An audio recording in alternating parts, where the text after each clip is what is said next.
New York, New York. New York. So if there's one city that you must absolutely visit, then it has to be New York. So during a quick work trip to Chicago, I decided to extend my stay for just a few more days. My wife then flew out from the UK to meet me. We decided to go to New York, and this is how the next few days went. So my first few days were spent in Chicago. Chicago is the third largest city in the United States, just behind New York and Los Angeles.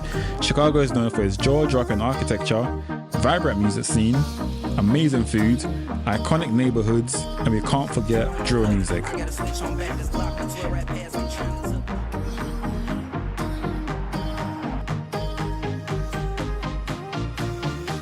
For accommodation, we stayed at the Millennium Hilton New York 1 UN Plaza. Yes, I know, mouthful, right?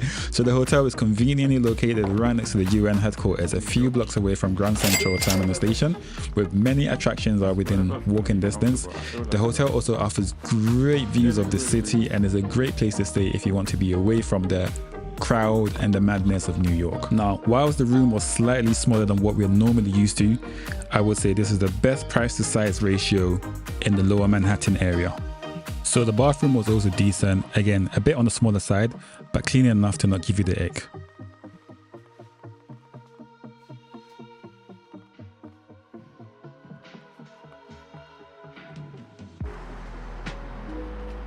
New York, often called New York City or NYC or the Big Apple, is the most populous city in the United States. It's located at the southern tip of the New York state. A little over 8 million people live in the New York City. That means 1 in every 38 people in the United States call this city home. The city's skyline is among the world's most recognizable, from the World Trade Center to the Empire State Building and many more.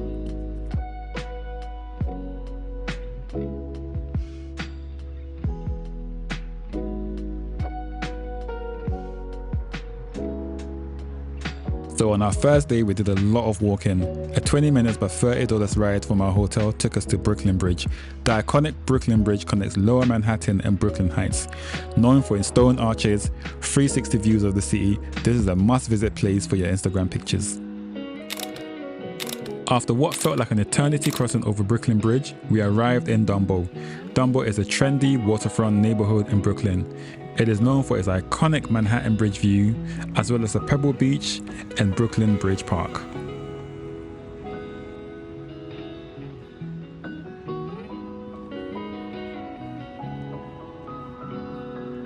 From here, we walked a further 30 minutes to Whitehall Street to catch the free ferry to see the Statue of Liberty. The Statue of Liberty, a gift from France to the United States. The statue stands at the Bedloe Island at the entrance of the New York Harbor. The ferry to the Statue of Liberty ride takes less than 30 minutes, giving you plenty of time to enjoy the scenery and take pictures. Fresh from our excursion to the Statue of Liberty, we headed to the One World Observatory, one of 5 observation decks in Manhattan. The One World Observatory resides on the 102nd floor of the World Trade Center, offering undisputed views of New York's iconic skyline. Standard admission ticket is $49, which includes a small wait, but a fast track ticket will cost you $79.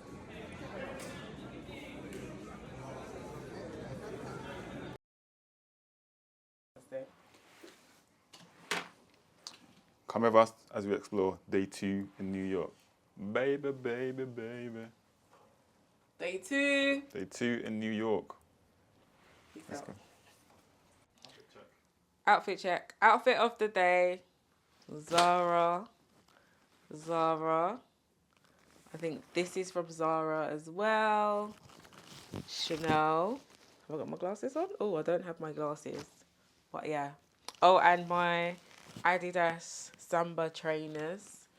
This is an edition because it's got the green logo on there. And that's my outfit of the day. Ready to explore New York. Give you a little 12. Keep it simple.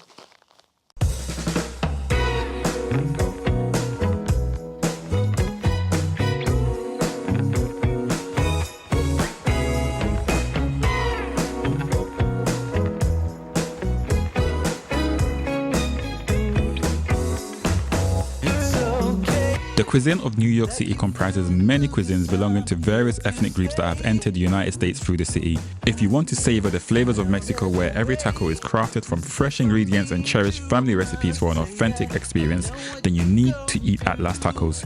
Here we ordered 5 tacos and 2 soft drinks, which set us back a whopping $49. Fresh from devouring our tacos, we made a short walk to Grand Central Terminal Station. Grand Central Terminal Station is one of the most visited destinations in New York for a reason, right? It's history, architecture, dining and shopping all under one magnificent roof. This is also where we will catch and experience the infamous NYC subway.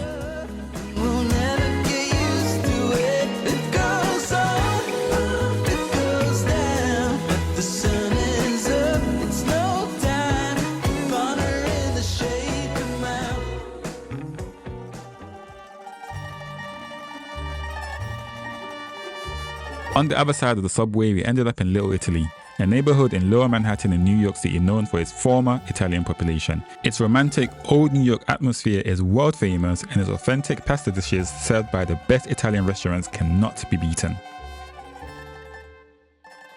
From here, we made our way to the Federal Hall Museum. The building serves as a museum and memorial to the first president, George Washington, and provides a history lesson to the beginning of the United States of America.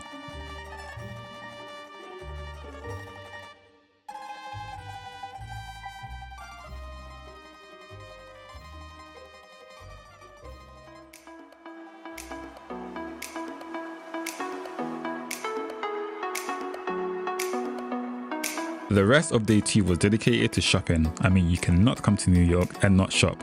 So for this, we visited Hudson Yard, a new area in Manhattan facing the New Jersey, encompasses both residential and commercial with shopping and dining. It also houses the bussle structure.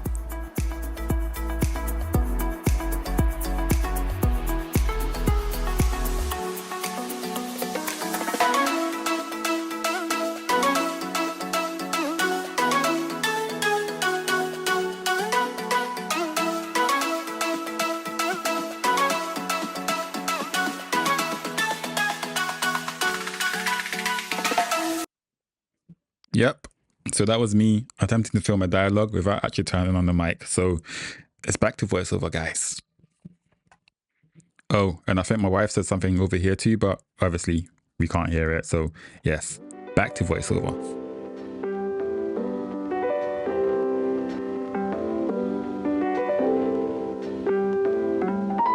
So the next day, or half a day, as we woke up incredibly late, we went to probably my favorite observation desk, Summit 1 Vanderbilt. Here you will step into a multi-sensory art experience with 360 degrees views of New York City. The Summit 1 Vanderbilt blends elements of art, technology, architecture, and the thrill to take that concept of New York observation desk to entire new heights. So the entrance fee is a whopping $63. But for views like this, I would have gladly paid more.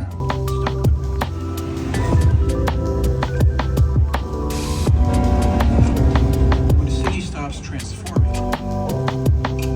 the city dies.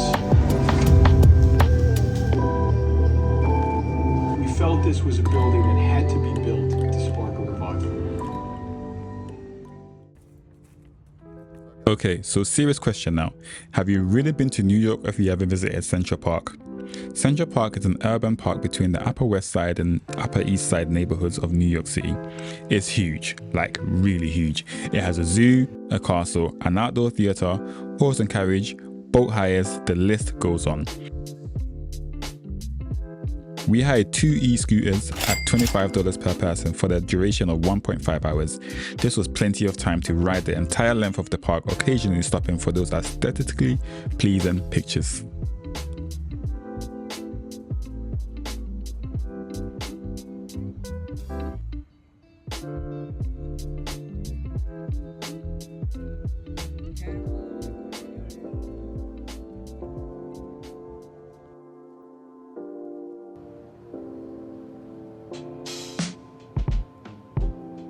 Times Square. So this was the 3rd time visiting Times Square on this trip, but the first with a camera. Times Square is a major commercial intersection tourist destination, entertainment hub, and a neighborhood in Midtown Manhattan section of New York City. Times Square is a must-see, especially at night, but be prepared for huge crowds and very little room to walk, and a constant barrage of touts trying to lure you into their bus tours. As it was our final day, we had to experience the city via the bus tours. The big bus tour offers open, double-deck buses with pre-recorded commentary in multiple languages. You can hop on or off at any stop or stay on the entire tour. The big bus tours has two routes, the Uptown Loop, which is the blue route, and the Downtown Loop, which is the red route. Tickets for the bus tour will set you back $50 per person, which is reasonably priced comparative to other major cities' hop-on, hop-off tour buses. There was just one last place we had to visit before leaving what is known as the concrete jungle where dreams are made of, and of course it's Cat's Deli.